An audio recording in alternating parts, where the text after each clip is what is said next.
Before the fall, I knew the galaxy in terms of data. Reports, strategic summaries, resource allocations, names on a roster. I was a ruler, a general. I held the lives of a quadrillion souls in a constant running tally of assets and probabilities.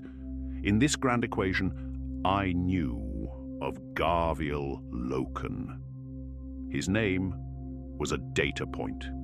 A promising officer in my most favored legion, a member of the War Master's inner council, a notation of exemplary conduct in a file. I knew the facts of him. I approved of the asset. It was not until my body was broken and my mind was unchained upon the sea of souls that I truly understood the man. My consciousness, freed from the confines of flesh and time, could now feel the psychic echoes of history, the truths that hide behind the facts. And in sifting through the screaming wreckage of my son's betrayal, I found his story. Not as data, but as a feeling, a testament. And I understood what was truly lost. I had forged my legions for a singular purpose, the reunification of man. But within that grand design there were nuances. Not every Astartes was forged to be a thunderous weapon like Angron, or an unyielding fortress like Dawn. Some were forged to be the steady hand that aims the weapon. They were the ones who had to understand the soul of a compliance, not just the mathematics of its conquest. They were the ones who had to ask why. These were the most difficult to create and the most valuable. Garviel Loken was perhaps the finest of those hands, and my son, Horus, discarded him like a broken tool, blind to his true worth. The Mournival was Horus's great experiment in leadership, a council of 4 captains, a microcosm of the Legion's soul. Abaddon, the warrior, whose only answer was the blade. Torgadon, the heart, a jovial soul whose laughter hid a keen mind. Aximand, the diplomat, who mirrored his father's charisma. And Loken. Loken was the anchor, the conscience, the one who did not just accept an order, but sought to understand its merit. Others mistook this for weakness, a flaw. Horus, in his ascendancy, began to see it as an obstacle. He wanted instruments of pure, unquestioning will. He was a conqueror, and he surrounded himself with conquerors. But a leader, a true leader, requires a man who is not afraid to speak a difficult truth. Horus had such a man, and he did not listen. He had a moral compass, and he chose to break it. This was his first, and perhaps most critical failure as War Master. He chose the echo of his own ambition over the wisdom of a steady hand. I remember the report from the compliance of 6319, a world that should have been brought into the fold with minimal bloodshed. The official summary lauded Horus's grand strategy, as was his right. But I read the appendices. I saw the casualty reports, the diplomatic overtures, the cultural integration plans.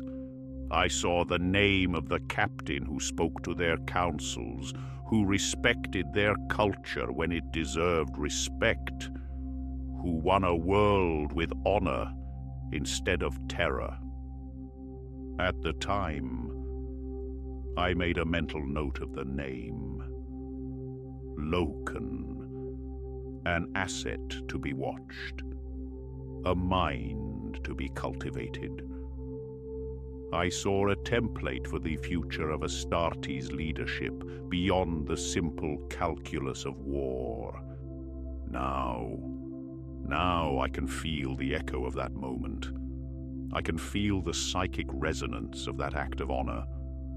I feel Loken's conviction, his belief in a nobler form of unification. He was not just following orders. He was enacting the highest ideal of the Great Crusade. He was proving that the Imperium could be a bringer of light, not just a tidal wave of fire and steel. He was proving me right. His true purpose was never simply to be a captain. It was to be the template. The perfect balance of warrior, diplomat, and moral center that I envisioned for the leaders of my legions. Fierce in battle, but wise in counsel. Loyal to his Primarch, but ultimately dedicated to the imperial truth. He was the living proof that my Astartes could be more than just soldiers. They could be statesmen. They could be builders. He was the future, a future Horus in his pride cast aside. The great tragedy is not just that a good man was betrayed. It is that the blueprint for a better Imperium was torn up and thrown into the fire. Isstvan III was the crucible. On that poisoned ground, amidst the ghosts of his own brothers, the template was tested. I felt his heartbreak. I felt his horror, but I did not feel him break. His loyalty to the ideal, to the dream of the Imperium, proved stronger than his love for the father who betrayed him. He survived. He endured. He became a Knight-Errant, a ghost of a dead legion, his honor the only thing he had left. My lament for Garviel Loken is not for his suffering alone. It is for the loss of the ideal he represented. The heresy forced my Imperium to value the zealot over the statesman. It made the fury of men like Sigismund a vital necessity. The steady, thoughtful hand was replaced by the mailed fist. There was no longer room for captains who asked why. There was only room for those who asked, how many? I knew his name as a data point. I felt his soul as a tragedy. He was the ideal captain, serving the ideal son in what should have been the ideal crusade. And when the dream broke, he did not. He was the son Horus discarded, and in doing so, Horus revealed his own damnation. Garviel Loken was the future we lost, and we have been paying the price for it ever since.